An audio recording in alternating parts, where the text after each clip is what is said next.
you're taking my life from me. So if you're telling me I can't run, that means I can't exercise, I can't do slide aerobics, I can't cycle, and that was my life. How are you trying to tell me about losing weight? And you've been in the gym all your life. Welcome to your daily health briefing. I'm Dr. Albert Takem. This show is here to help you navigate the complex U.S. medical system, one step at a time. Whether you are decoding a new diagnosis, fighting for a referral, or just trying to stay informed, you are in the right place. Let's get into the science. In the world of health, we talk a lot about quick fixes, but true transformation isn't a 30-day sprint. It is a long, intentional homecoming.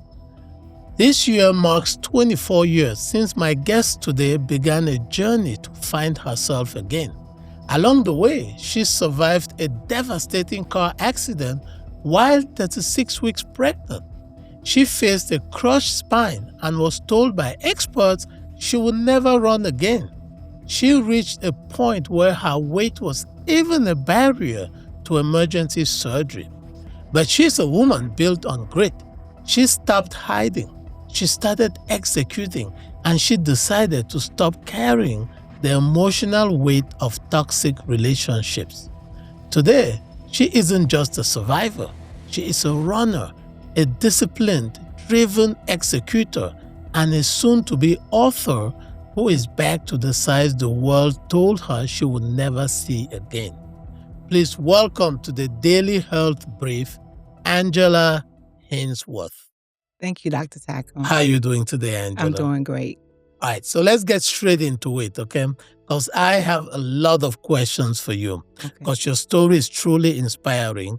We've talked about this several times in the clinic, but today I want the world to see what you did, how you did it, and how everyone listening and watching this show can benefit from your story.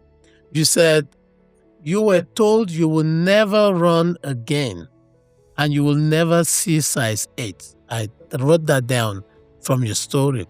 Did you believe them, or was the runner inside you just waiting? I believed them at that time. Yes. You did? Yes. Because I was in a lot of pain. Mm-hmm. Okay. The pain that I was in was excruciating. So I was on pills morning and night. The doctor asked me, he looking at my legs. He could see from the physique of my legs that I was a runner.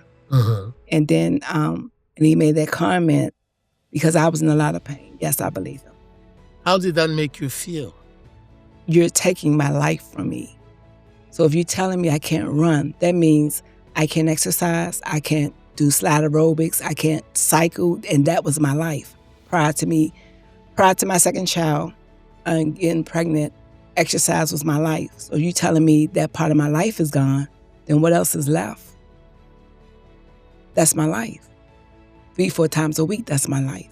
He's telling me you will not recover from the impact of my spine. L5-S1 led to a bilateral laminectomy surgery that failed. So it wasn't a success surgery either. So what do you do? And so at 220 pounds, that's what you weighed at the time? At the time of the accident, that's coming from pregnancy weight. So I was maybe about 190. 190, okay. But at some point you got to 220 pounds when you were told that your weight was a barrier to surgery. So that was a different situation. That came from, I got sick. And the doctors did not want to do the surgery. So I ended up in the hospital for 3 days. They was just running antibiotics. And the doctor said, I don't want to do the surgery on you. And he was telling me I need to lose weight, along with other doctors did. So this was a repeated process of all of my physicians telling me over the years, you're too heavy. Your frame cannot carry the weight you're carrying. And at that time, I was like 220, between 220 and 225. And they didn't do the surgery. They just did the antibiotics. What did that do to your mindset to be told that you cannot have potentially life-saving surgery because you carried excess weight.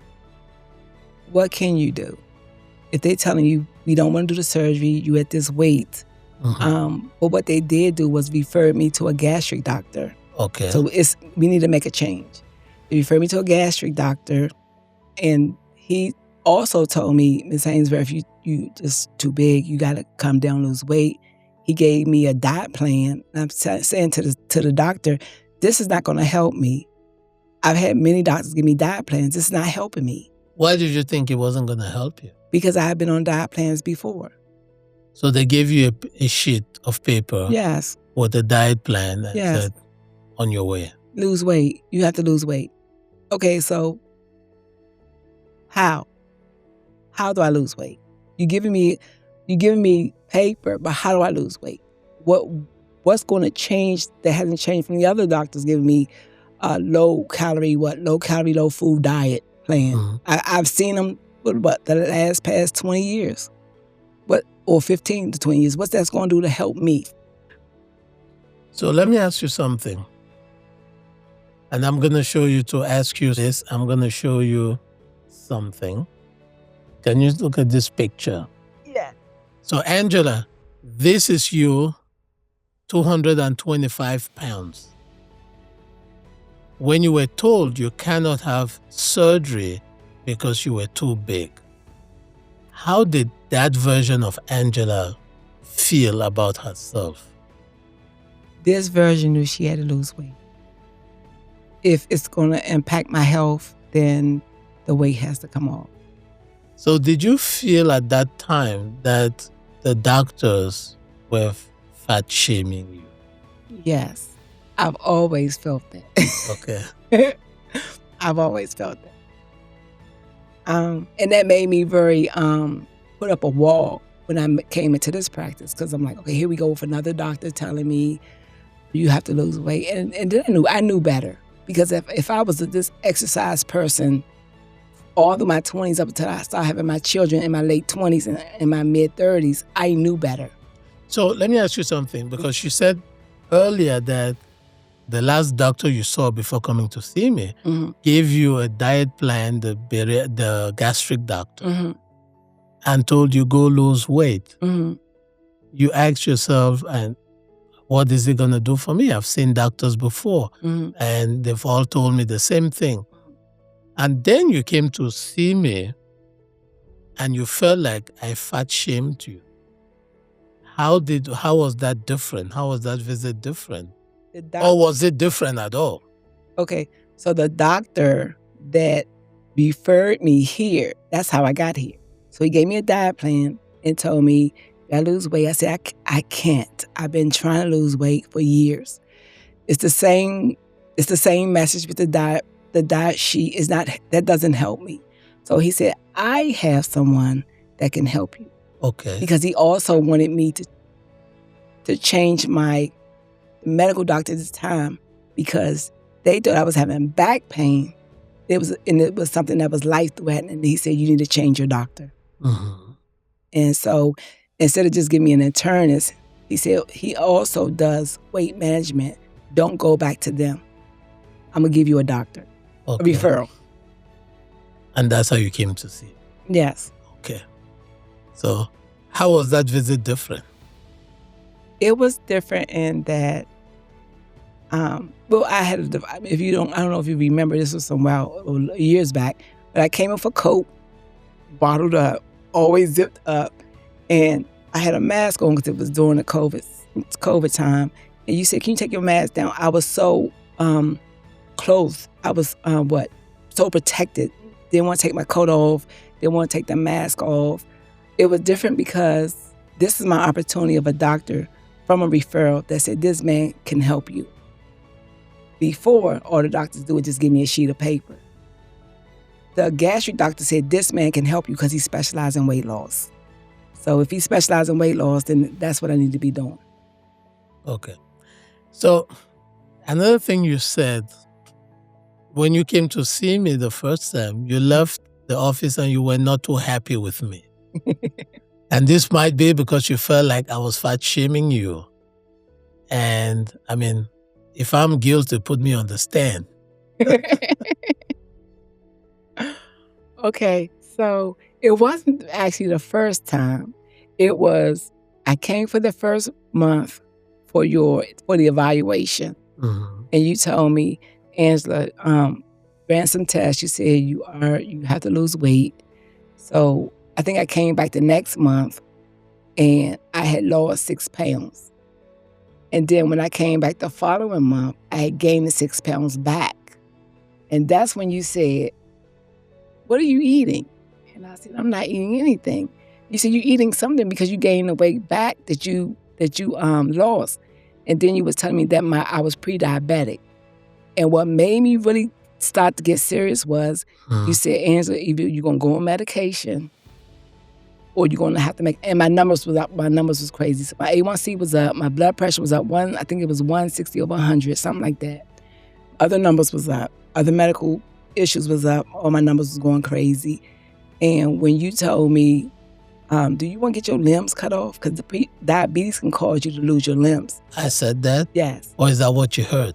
That's what I heard. And I also heard not having a pedicure, not having a manicure if you don't have toes and fingers. I said that? No. And when you said limbs, I was thinking, wait a minute, you want your pedicure and you want your nails. So if you don't have your feet or your fingers, that's a problem. Okay. All right. So that's what I heard. Not that you said that, but you did tell me that diabetes, you can lose your limbs. Mm-hmm. So you don't. That's not a diagnosis you want to play with. Okay, awesome. And what happened after that when you left the office? Because you told me at some point, during our conversations in the clinic, that you felt offended because you felt like I was telling you that you need to lose weight to fix diabetes or pre-diabetes at the time. Mm-hmm. And you felt like I never walked the journey and I was just talking out of medical experience, but not out of personal experience. Okay, so when I first came into the office and I first saw you, you had on I think a black or blue suit, a dark suit, and you was very physically cut. Mm-hmm. So I'm looking at you like, how are you trying to tell me about losing weight? And you like you've been in the gym all your life. That's what made me offended. If you was a big, fat doctor like me, then I probably could have took it a little bit better. Until I went home, and I'm a researcher, so I went home and I started researching, and I found this book, and I'm like, wait a minute, this can't be the same person. When the book arrived, and I opened the book, I was blown away. I was blown away. So I never told you, I just kept reading the book. But for a whole year, I never told you. And you probably wonder, well, how come she's being so nice now? She was really, everything I say to her, she's telling me she don't want to do the opposite. She's eating Burger King. He was like, Angela, you got to be serious. And I said, Doctor, I am. He said, what are you doing? Why the scale is not moving? I said, I'm not doing anything. I'm eating salad. And you said, you eat more than salad. So, but then my weight started dropping. I dropped. Going into the next year, I dropped the first, I think, 16 to 18 pounds. And then from there, I said, if I get down to 190, I got it. We're coming from 216 to 200 to 190. And I kept just telling myself, if you can get here, you can get there. Because I know what my body used to look like. And that's while you were reading the book, but you never told me. Never told you. Okay, so we'll come back to the book. By the way, the book is whose book? Oh, it's Intentional Weight Loss by Dr. Takem. Okay. MD. So, for those who are listening, Angela was reading my book all this while and never told me she was reading the book and applying everything I wrote in the book. But let's come back to the book. You mentioned, when you told me your story, that you used to argue with mentors, but then execute. Yes. Right? Yes. So, question for you, what was your first, quote-unquote, argument with my book, Intentional Weight Loss? What was the one thing you argued with and you still executed? The book is a reflection of you. It's like a mirror. Mm. And when you read the book, it's like, how do this man know this? So I would say when you changing your eating habits, changing the sugar, and stop celebrating weight loss with going out to eat, eating cake. That's not celebrating. You putting the pounds right back after you have worked so hard to lose it. And we always celebrate with food. That's in the book. That's true. We use food for entertainment. Yes. Awesome. All right, next question for you. I remember, and this part, I remember we talked about this in the clinic. There was a stretch where you lost just 2 pounds in 3 months. Why didn't you quit? Quitters never win. Quitters never win. And if I had the type of doctor and the caring that you was, even though it was slow, you care. All doctors don't care. So I would say that my weight loss, it wasn't just me, it was us. We was in fighting this together because I was coming from a lot of weight all the way down to 140 something. And that's like, I lost a total of 88 pounds. So I shared a whole person. So if I can see in the distance that I had lost 20 pounds, 30 pounds, 40 pounds, but then I get down to a point where I can't budge the next set of pounds. Do I quit and go back and just start eating what I want? Burger King, Pizza Hut, cheesecake? Or do I keep going to get down to my goal? So once I set a goal, and I say goals. Goals is not on camera. But once I set a goal, I'm not going to stop till I meet that goal. I'm wired that way. I remember that. And I remember we had a conversation that even though you only lost 2 pounds in 3 months, it was still 2 pounds less than you had 3 months prior. Because weight loss is not a sprint, it's a marathon. It's as you very well demonstrated. And we kind of worked on the plan, and then, you left, which is true, that you are very resilient. And I have to remember, it is very true that when you set your mind on something, you follow through with it. So let's come now to another part. You said you used to hide behind food and toxic people, right? Remember that? What was the hardest thing to face when you stopped hiding? If you're hurting me, then I have to make a decision. And I'm always the type of person, I'll give you grace. But at a certain point, you keep doing the same thing over and over to me, I have to then put my self-care first.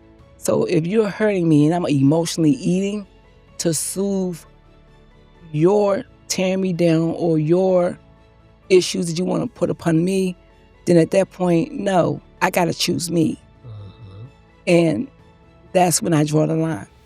So at that point, in this season, those people are not allowed in my life. And it's not that I'm bitter, because I thank God that I love everybody. But at a certain point, I got to start loving myself. And that also helps me to stop eating, because I cut you off from being able to harm me. And it's not always men. You're going to have friendships with women that, I don't know, for whatever reason, they feel as though they got to tear you down, or they have to say certain things to mess with you emotionally. And that could be very damaging. And so those type of friendships, I don't need, as I expound to other successes in my life, if you're not pouring good into me, then you most certainly ain't going to be pouring poison into me, because I deserve to live. Is there anybody you cut out that you actually miss today? No, I don't miss them at all. But I pray for them. I honestly pray for their success, because everyone, doctor, cannot go where you're going. And that's not to sound heady or above yourself, but everyone don't have the same goals and dreams. Some people are just happy just being stagnated. I'm not. I've always been driven. And my drive is being the best person that I can be. I don't compete against other women. I compete against myself. You mentioned the emotional eating. Mm-hmm. How did it work for you? How did you know you were eating emotionally? You see this picture, right? You see this? And you have a picture of blue one. I was in a blue suit. And this is funny. I spoke at Microsoft. In 2020, I had the opportunity to go to Seattle, Washington. And I was speaking on cybersecurity, small business. And I was putting a suit on, and the suit was so tight. I'm thinking, now, did the suit shrink? Because I'm mentally, I'm still thinking I'm small. I'm thinking I may be a size 16. I'm thinking I'm a 16. So I'm putting on this suit, and it's squeezing me up, and I'm thinking something is off. So and it was during that time of a situation I had to let go toxic, because you're hurting me and I'm eating.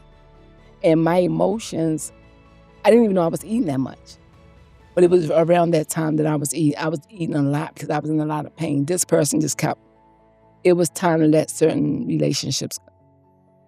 I forgive you, you come back, you still crush me, and you're not doing it one-on-one, you're doing it verbally in front of a lot of people, and you continue to do it. It was a community. You continue to try to do that. And I had to let that go. I had to choose me. And this is not a male. This was like a 40-year relationship, friendship. This was a friendship. It was a 40-year like friendship with someone I confided in, took my confidence, and used it as a target practice. And that's not healthy. How many? I know you went from probably 130 pounds to 220, so that's over 90 pounds of weight gain. How much of that would you attribute to that situation? She wasn't a best friend. She was in a position of influence. Known her most of my life, and I would say that I still love her to this day, but I just had to cut off. I would say that from 188 to 231, that situation is when I started gaining weight for those two. Because it was constant. I'm trying to heal from a bad situation, and I went to you for help, and you took my vulnerability and you stepped on it. So you gained about 50 pounds. From that situation. From that situation. From a breakup and from me confiding in this person, and they took it like it was target practice. And so emotional eating is a real thing. Mm-hmm. So I was dealing with two things. I was dealing with a breakup, and I was dealing with the vulnerability that I shared was being broadcast. It wasn't hidden. It wasn't like, okay, you coming to me for counseling. This is what you should do. Stay in prayer. It was like a target practice. So I had to cut that. And then I gave them grace. I tried to reconcile a couple of times, but it's somewhere they just want to keep. I don't know why, but it just want to keep targeting me for some reason. So I had to let them go. But not in my heart. So God say love everybody, but I don't have to be around you. You can love people from a distance. And so that's what I choose. So once you let go of the toxic people, you had time to focus on yourself and your health goals. Yes. And this leads us to the journey. It's been quite a journey since Nico, because I believe you mentioned that the weight gain started sometimes around when your son was. Yes, because I was pregnant, so I never lost the 65 pounds. So I'm thinking I can eat all I want because I'm pregnant. Other than being pregnant, I'm going to work out all the time. So now I get a chance to eat all I want, and didn't know I was going to end up in a car accident. So I end up in a car accident. I now have 65 pounds on me. I have the legs, but now I got everything else too. So if you look at my pictures, I'm very top heavy. Very, very, people think I had breast surgery or I had a band on me. I had done nothing but exercise and change how I was eating. So that weight from having my son is how I got busty from my second pregnancy.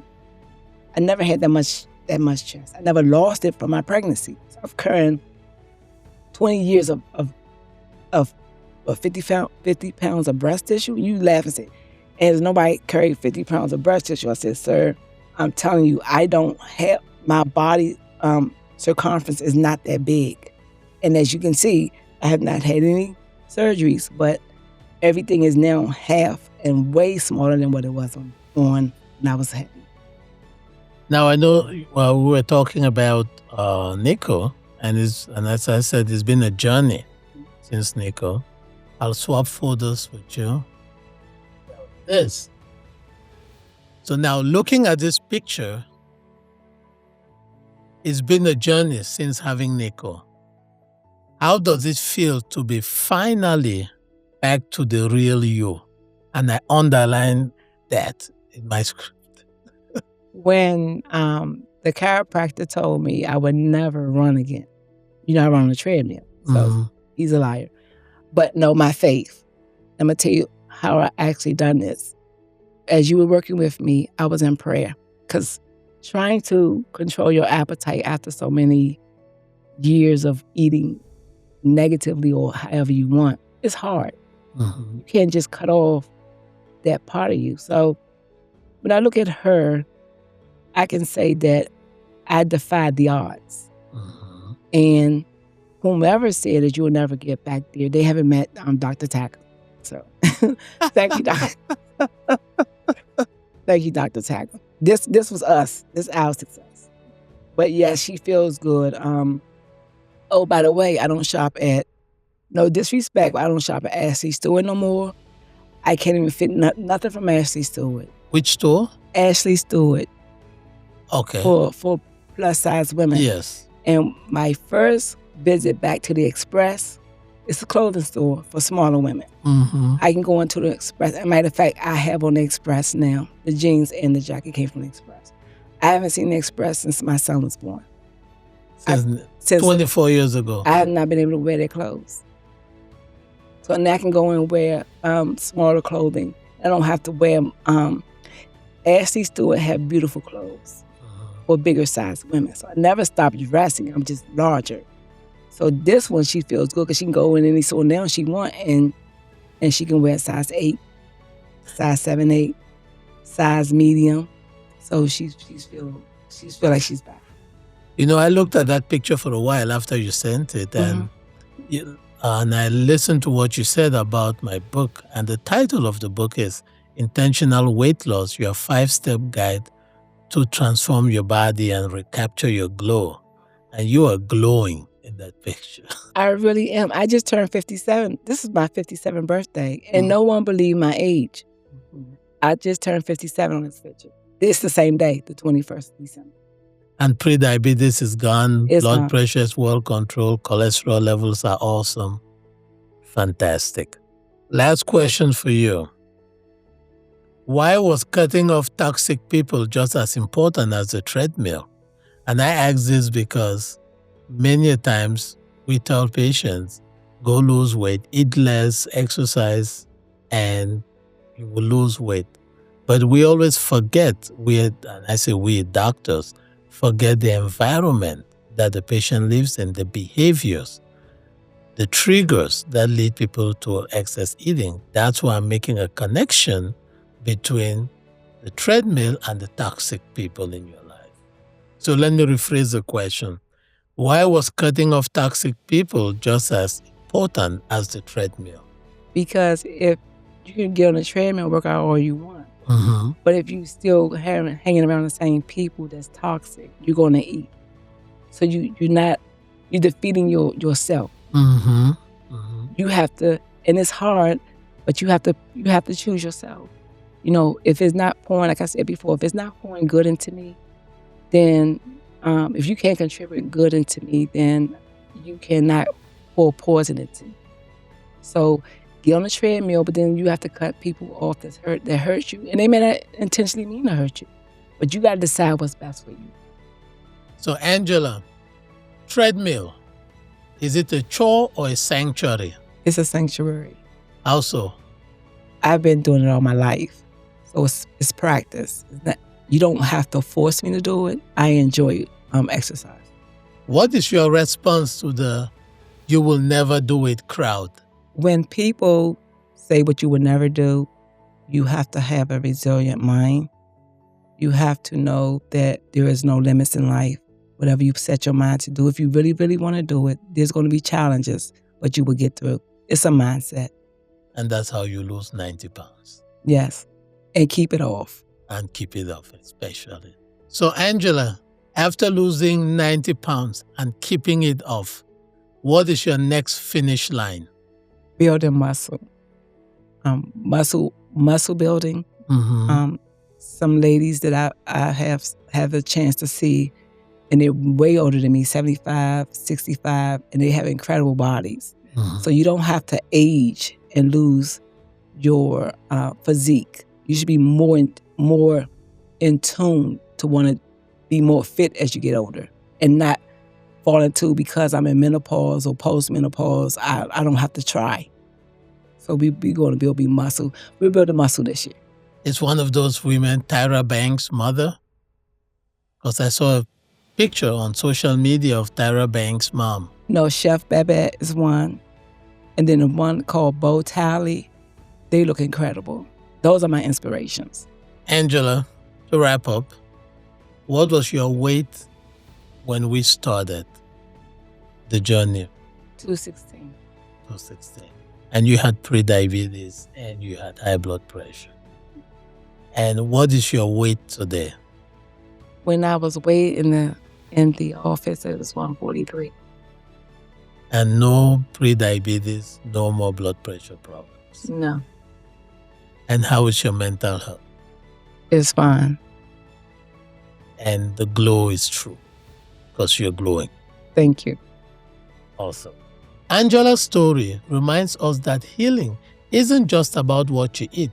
It's about what you tolerate. She stopped tolerating the nevers and started executing her purpose. If you are feeling stuck or too far gone, remember, Angela didn't win in a day. She won over 24 years of consistency, disciplined choices. You don't need a miracle. You need a map and the grit to walk it. This has been the Daily Brief. Medicine is not about certainty. It is about responsibility. Decisions are often made with incomplete information, but they are always made with your safety in mind.